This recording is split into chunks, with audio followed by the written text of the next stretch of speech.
You've probably seen those videos. I made $1 million in a week, from $100 to $1 million in 30 days. Sounds impressive. Likes spike, subscribers grow, but let's be honest, real trading isn't a show. Real big money isn't a lucky vlog. It's years of discipline, rules, and calm composure. Today I'll tell you about 3 people who truly made huge sums from the market, and not just by luck. These are stories with numbers and context. What they did, what risks they took, and most importantly, what a beginner can take away. Let's go. Takashi Kotegawa, the Japanese legend, or how small wins become big. Takashi Kotegawa is known in trading circles as BNF. The name sounds legendary, and for a good reason. Stories about him turn modest capital into large sums have been told many ways. And I'm not going to post exact figures as fact. Sources disagree and sometimes exaggerate, but the key isn't about numbers, it's the method. Imagine a morning in Tokyo. It's not a flashy office, but it's a small room, a monitor, silence, and a person methodically logging every position. Kotegawa wasn't about one lucky trade. He built a routine. He watched the same signals again and again and again. He picked a narrow set of stocks with a repeatable in-trade patterns. He opened small positions, waited for confirmation, and exited by the rules. This is not a gambling story, it's a discipline story. What impresses is that he repeated the same process not out of stubbornness, but because the method worked.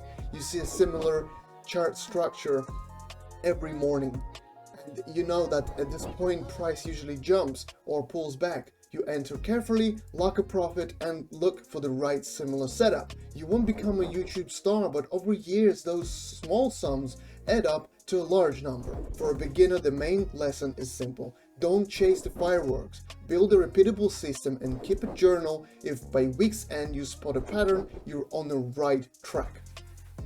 Alexander Gerchik, from a trader to entrepreneur, how skills become a business.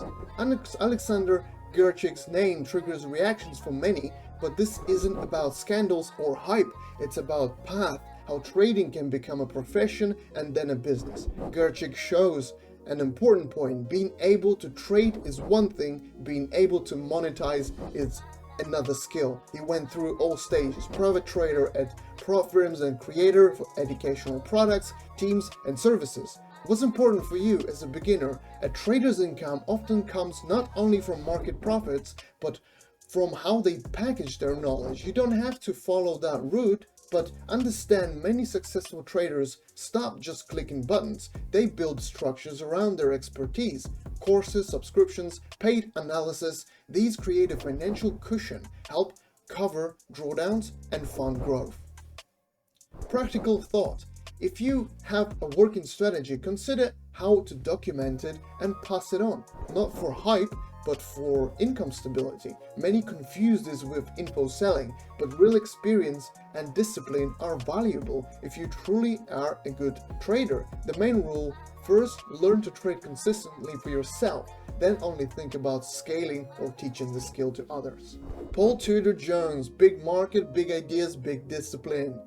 Paul Tudor Jones is scale. This is not in-trade patterns or online courses, it's macro ideas executed with discipline. He made history not because he was the luckiest, but because he clearly saw systematic crises and prepared strategy that work on a huge scale.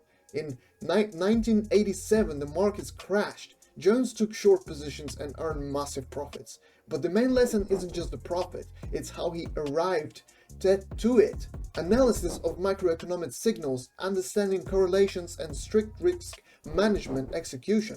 He didn't play all or nothing. He had rules on position size, exit, and risk control. He also endured psychological pressure when volatility spiked and accepted that sometimes you must hold positions others cannot. For you, the lesson is the mindset. Think of your system as a machine that must work when capital grows. Imagine your account 10 times larger in a few years. How will your system behave then? Will it pass a stress test? If not, don't scale. Test and strengthen the system on small capital first. If you think, I want to be like that, start simple. I've posted a free checklist on Telegram what to record in your journal, how to test a hypothesis, how to calculate 1 to 2% risk. There are also daily setups, trade breakdowns, and useful pin materials. This is not a course or hype, these are practical worksheets used by people who don't want to blow their account. Link in description, take it, use it, and don't waste money on empty motivational noise. What all three share, and what to do now. BNF, Gerchik, and Jones are different people with different styles and markets, but they share common principles. Discipline, systematic approach, risk management. None of those came and said, I felt the market. They worked, analyzed, and kept records. Write clear entry and exit rules and backtest them. Don't invent what if during a trade. If a rule worked 100 times on historical data, it deserves the attention. Limit your risks. 1-2% of your total account on silver trade is not a dogma, it's a real measure that keeps you in the market. If you can't live with that, then you won't survive. Keep a trade journal.